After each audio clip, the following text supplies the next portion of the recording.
Fala Reinante, eu sou o Paulo e nesse vídeo de hoje eu preparei para você as 11 melhores lições do livro Comunicação Não Violenta.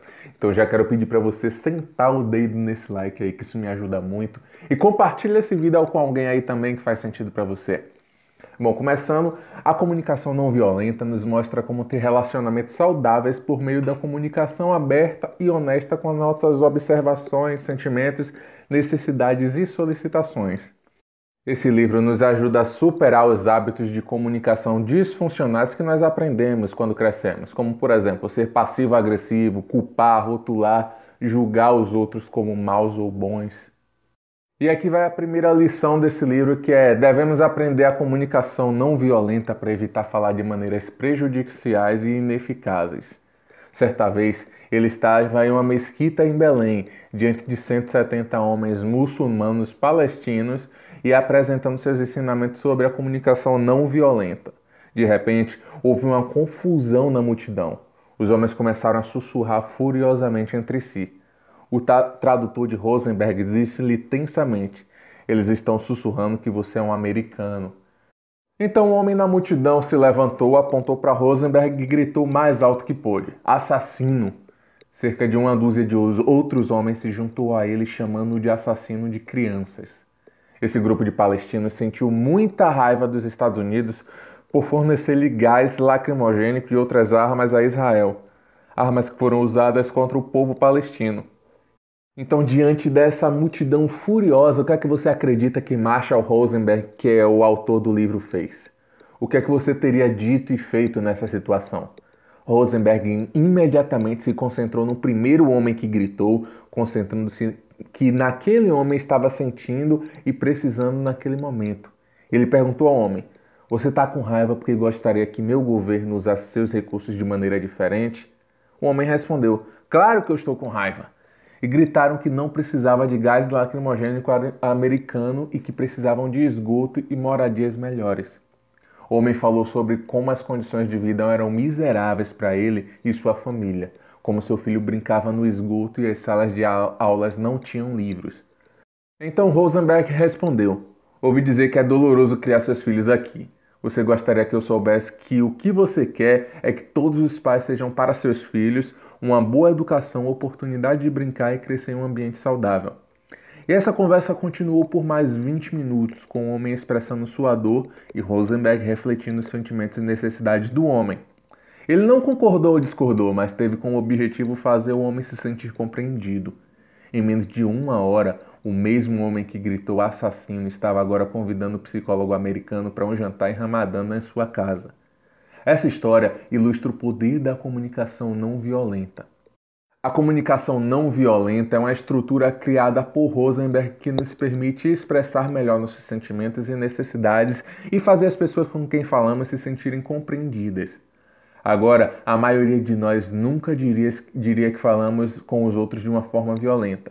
No entanto, quando usamos os hábitos de comunicação que adquirimos durante o crescimento, muitas vezes causamos mágoa e dor a nós mesmos e aos outros. Em qualquer desentendimento, as pessoas têm estratégias automáticas para conseguir que suas necessidades sejam satisfeitas. Muitas vezes incluem julgar, culpar e criticar outra pessoa. Isso geralmente só deixa a outra pessoa na defensiva, chateada ou com raiva. Por meio da comunicação não violenta, podemos aprender a expressar nossas emoções e desejos de maneira mais direta. Isso significa que podemos superar os atritos e conflitos interpessoais de maneira mais suave e saudável. A segunda lição é: não julgue os outros. É uma estratégia de comunicação ineficaz. A primeira estratégia de comunicação que devemos evitar absolutamente é julgar moralmente os outros como bons ou maus. Isso geralmente acontece quando as pessoas têm alguma discordância ou conflito. Passamos muito tempo julgando, rotulando e classificando a outra pessoa como boa ou má. Por exemplo, nós podemos dizer: isso foi egoísta porque você é tão preguiçoso, porque você não considera as pessoas ao seu redor. Nossa atenção está focada em classificar, analisar e determinar os níveis de erro, e não no que nós e nos outros precisamos e não estamos obtendo. Portanto, se minha parceira deseja mais afeto do que eu estou dando a ela, ela é carente e dependente. Mas se eu quero mais afeto do que ela está me dando, então ela é indiferente e insensível. Nós julgamos e criticamos porque estamos tentando fazer a outra pessoa se comportar de maneira diferente, para ter nossas próprias necessidades atendidas. Mas tudo que geralmente acontece é que a outra pessoa fica na defensiva, chateada ou com raiva. Tentar fazer os outros se comportarem de maneira diferente, fazendo-se sentir mal, culpados ou envergonhados, simplesmente não funciona na maioria das vezes. Portanto, é melhor evitar julgamentos morais em nossa comunicação. Em vez disso, se concentre em descobrir o que todas as pessoas envolvidas estão sentindo e precisando no momento. Terceira lição: não culpe os outros, seja responsável por seus sentimentos e ações. Uma outra estratégia de comunicação ineficaz é culpar os outros por como nos sentimos ou pelo que fizemos. Às vezes, falamos de uma forma que nega nossa responsabilidade e implica que não tínhamos escolha. Por exemplo, pare de me irritar. A verdade está em reconhecer o fato de que as coisas externas podem ser o estímulo para que nos sentimos de uma determinada maneira, mas nunca a causa. Nós negamos a responsabilidade por nossas ações quando atribuímos sua causa a fatores externos a nós. Muitas vezes culpamos o que fizemos em muitos fatores externos, como as ações de outras pessoas, pressões sociais, rótulos pessoais, diagnóstico, identidade ou história passada. Mas o fato é que negar a responsabilidade pessoal por nossos sentimentos e ações nos torna perigosos. Os fatores externos podem ser um estímulo para o que você faz, mas nunca a causa. Isso inclui ações de outras pessoas, expectativas sociais e inclusive sua história passada. A quarta lição é a primeira etapa, fazer observações e não avaliações. Portanto, agora você vai aprender o cerne da comunicação não violenta e é bastante simples. Existem apenas 4 partes. Primeiro, observações. Segundo, sentimentos. Terceiro, precisa. Quarto, solicitações. Aqui vai um exemplo rápido de como essas 4 partes funcionam em ordem. Primeiro, observamos o que realmente está acontecendo em uma situação. O que estamos observando, os outros dizendo ou fazendo que enriquece ou não enriquece nossa vida. O truque é ser capaz de articular essa observação sem introduzir nenhum julgamento ou avaliação. Simplesmente dizer que as pessoas estão fazendo de que gostamos ou não gostamos. A seguir, afirmamos como nos sentimos ao observar essa ação. Estamos magoados, com medo, alegres, divertidos, irritados. Em terceiro lugar, dizemos quais necessidades são as nossas conectadas aos sentimentos que identificamos. Dessa forma, quando você está se comunicando da forma não violenta, basta dizer essas 4 partes em ordens. Novamente, são observações, sentimentos, necessidades e solicitações. Agora a gente vai se concentrar em fazer observações, que é a primeira parte desse processo. Embora a maioria das pessoas pense que já sabe fazer observações, na verdade não sabe. O problema é que quando tentamos fazer observações, geralmente nós misturamos nossas avaliações. Nossas avaliações não são os fatos do que aconteceu, mas são os nossos julgamentos, críticas e outras formas de analisar o que aconteceu. Portanto, a maneira de nos comunicarmos de maneira não violenta é separar nossas observações de nossas avaliações. Quando a gente faz isso, a pessoa com quem estamos falando tem muito menos probabilidade de ficar na defensiva e resistente. Isso significa que podemos resolver nossos problemas interpessoais de forma mais rápida e direta. Marshall Rosenberg foi chamado um dia para resolver um problema entre a equipe e o diretor de uma escola. Primeiro ele conversou com a equipe, perguntando a eles o que estava fazendo que os impedia de atender às suas necessidades. Uma pessoa rapidamente deixou escapar: "Ele tem uma boca grande." E Rosenberg teve que explicar a todos que isso não era uma observação, mas uma interpretação e um julgamento de valor do comportamento. Outro professor comentou: "Ele fala demais." Que novamente não era uma observação de um comportamento específico, mas uma avaliação. Outro acrescentou: "Ele pensa que só ele tem algo que vale a pena dizer." Que também não era uma observação, mas um palpite sobre o que a pessoa pensa ou deseja. Então, depois de algum tempo, a equipe e Rosenberg trabalharam juntos para criar uma lista de comportamentos que o diretor fazia que os incomodava. Essa lista foi composta por descrições de comportamentos específicos, sem julgamento ou avaliação desses comportamentos. Por exemplo, o diretor costumava trazer histórias de sua infância em reuniões de equipe, o que geralmente fazia com que demorassem 20 minutos a mais. Quando essa observação foi comunicada ao diretor, ele exclamou: "Por que ninguém nunca me disse?" A quinta lição. A segunda etapa, revelando sentimentos, não opiniões. Então, depois de fazer uma observação, você deve expressar seus sentimentos sobre o que observou. Como na etapa anterior, isso é um pouco mais complicado do que parece. Quando a maioria de nós pensa que está expressando sentimentos, o que realmente estamos fazendo é expressar nossas opiniões, interpretações e avaliações sobre os outros. Um grande motivo para essa confusão é a própria língua. Frequentemente começamos as frases com as palavras "eu sinto", mas não acabamos expressando nossos sentimentos íntimos. Por exemplo, todas as seguintes afirmações não são expressões de sentimentos internos, mas interpretações de comportamento das pessoas. Eu acho que Paulo está sendo rude.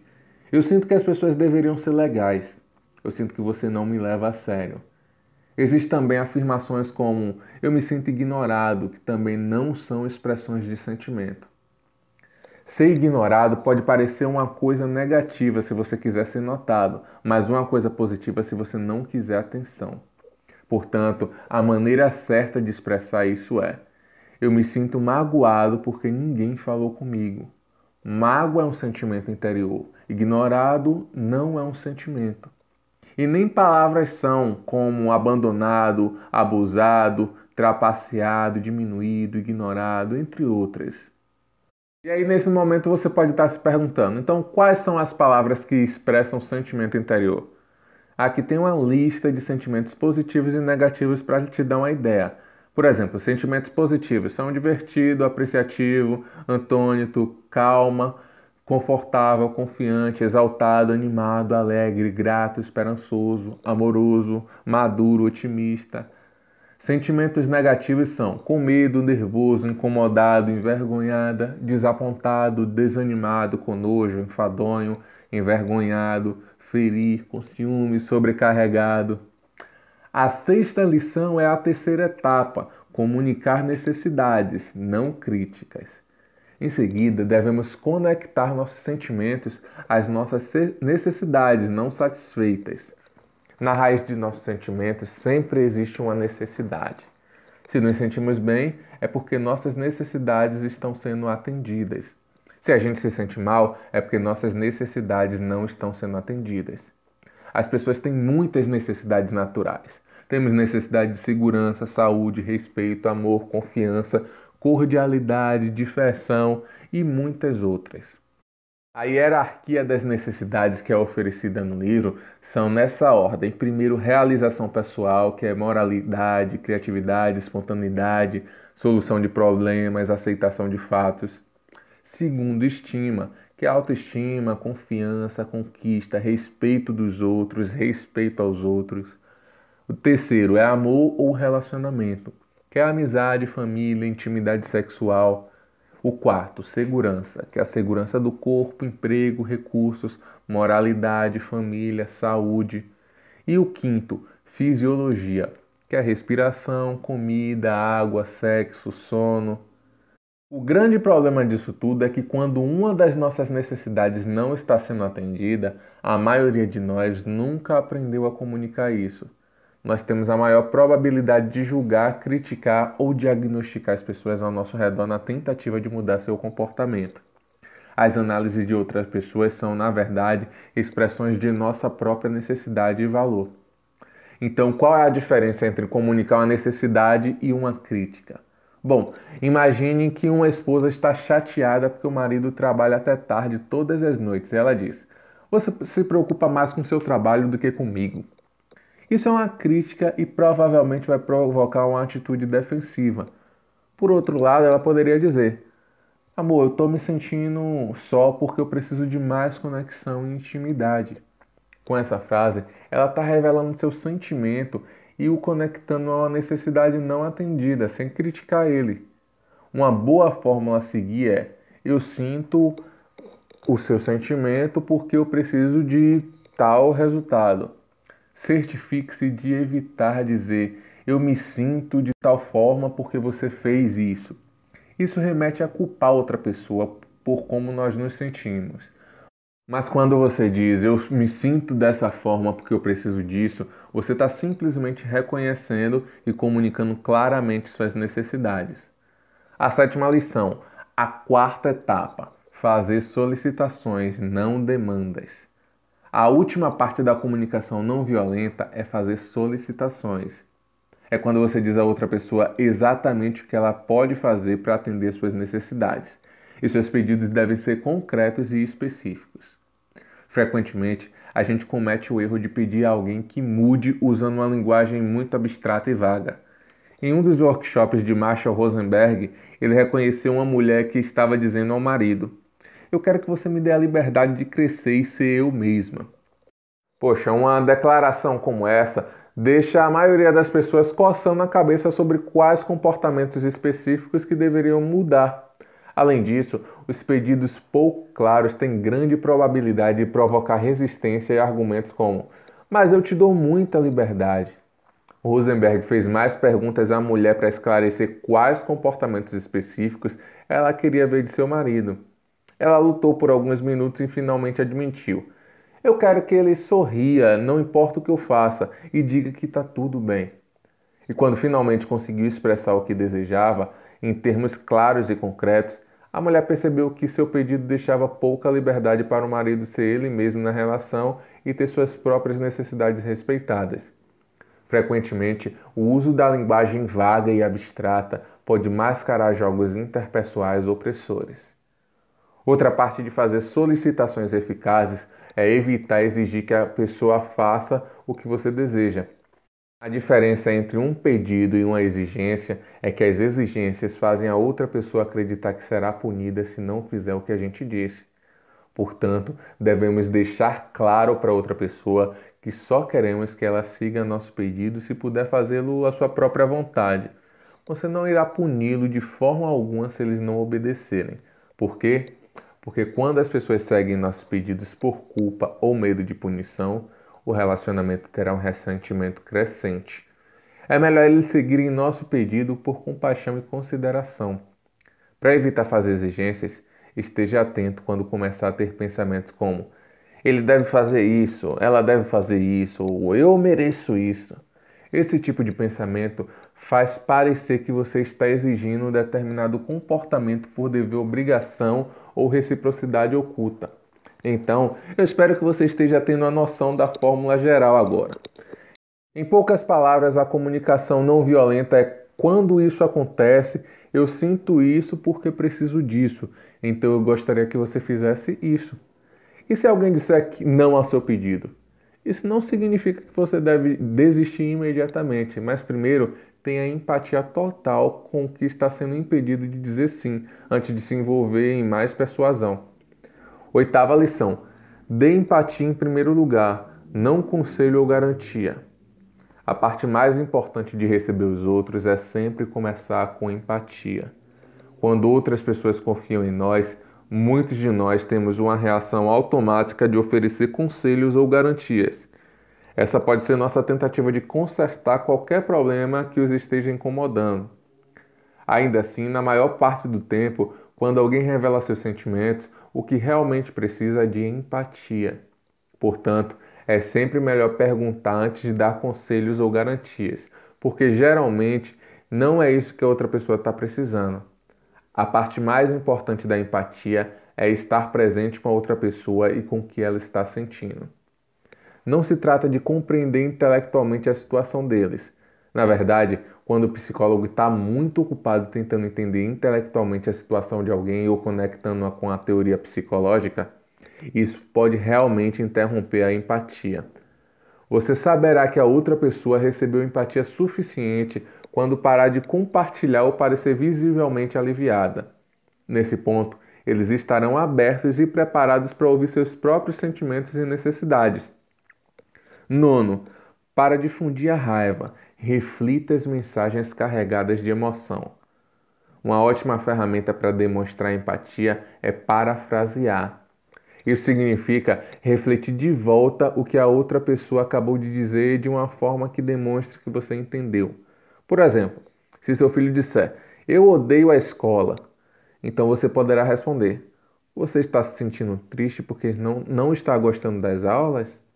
Esse tipo de pergunta permite que a pessoa concorde com o que você entendeu ou esclarecerá o que realmente quis dizer. Quando você é confrontado por uma pessoa com raiva, essa ferramenta pode ser especialmente útil. Nossa resposta típica quando alguém está com raiva de nós é desviar a culpa e dizer: mas não é culpa minha, ou mas eu não queria, ou algo semelhante.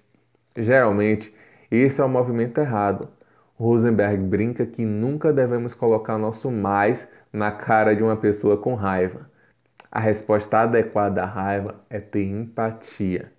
Uma jovem trabalhava em um centro de desintoxicação de drogas em Toronto. Tarde da noite, o homem que claramente usava drogas entrou e exigiu um quarto.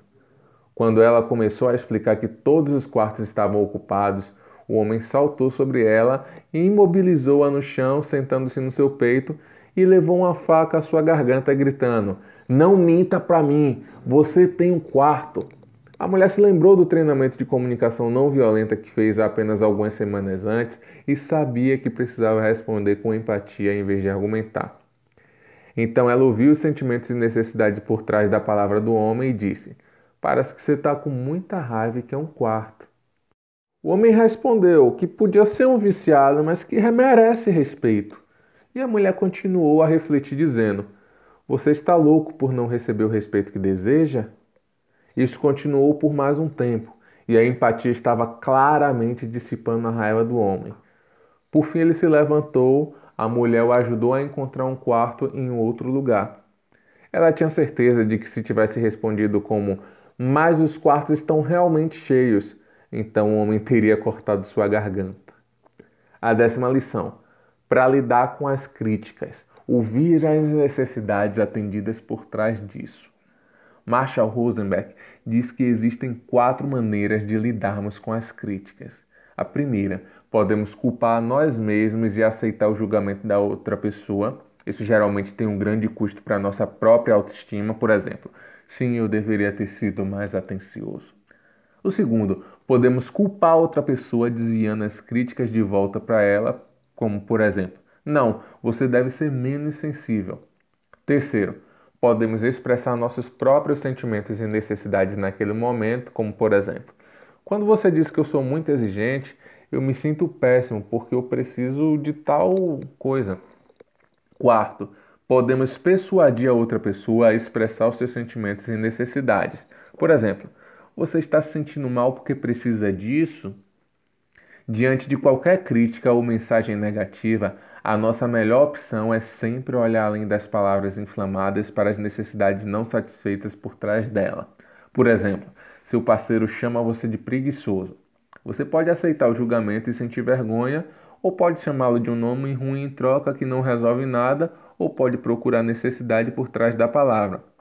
Você está dizendo que eu sou preguiçoso porque você precisa de menos sentimentos de caos e desordem em nosso espaço? Uma premissa básica da comunicação não violenta é que sempre que sugerimos que alguém está errado ou mal, o que realmente estamos dizendo é que ele ou ela não está agindo em harmonia com nossas necessidades. Crítica, julgamento, raiva, tratamento silencioso, olhos revirados. Por baixo de qualquer mensagem negativa existe uma tentativa ineficaz de atender uma necessidade. Portanto, em vez de levar essas mensagens para o lado pessoal, podemos direcionar a luz de nossa atenção para o que realmente a outra pessoa está sentindo e de que precisa naquele momento. Depois que a outra pessoa tem certeza de que entendemos suas necessidades não atendidas, geralmente é fácil resolver o problema. E a partir disso, os jogos de manipulação indireta podem ser deixados para trás. A 11ª lição: não castigue as crianças, eduque elas para valores positivos. Alguns pais dizem que o castigo é a única maneira de obrigar os filhos a fazer o que é bom para eles. Essa punição pode incluir força corporal, crítica, retirada de privilégios. Embora a punição possa ser bem-sucedida na alteração do comportamento a curto prazo, muitas vezes ela pode falhar quando se trata de seus objetivos a longo prazo e mais importantes como pais. Se tudo o que você se perguntar for o que é que eu quero que meus filhos façam agora, então a punição parece funcionar. Mas se você fizer a pergunta, quais são os motivos que eu quero que meus filhos tenham para fazer isso? Então a punição muitas vezes não são tão produtivas. Quando alguém está motivado a fazer uma ação por medo, pode ficar cego para as razões mais importantes para fazer essa ação, como os benefícios de longo prazo ou as recompensas.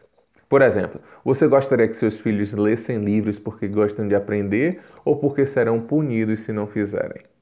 Além disso, quando você controla o comportamento de alguém por meio do medo, isso geralmente diminui sua autoestima e boa vontade para com você. Se for forçado a fazer qualquer coisa por medo, cria resistência em relação a essa mesma atividade e hostilidade em relação à pessoa que aplica a punição. Pior de tudo, a ameaça de punição pode até mesmo tornar as crianças cegas para a compaixão que motiva as demandas dos pais. Então você está resolvendo um problema enquanto cria outros. Eu falei para você que eram lições boas, né? Então, reinante, agora que você já chegou até aqui, deixa um comentário aqui embaixo, #soureinante, para saber que você chegou até aqui. E deixa um like também nesse vídeo, que isso me ajuda muito, beleza? Então é isso, a gente se encontra em um próximo vídeo, um grande abraço e tchau!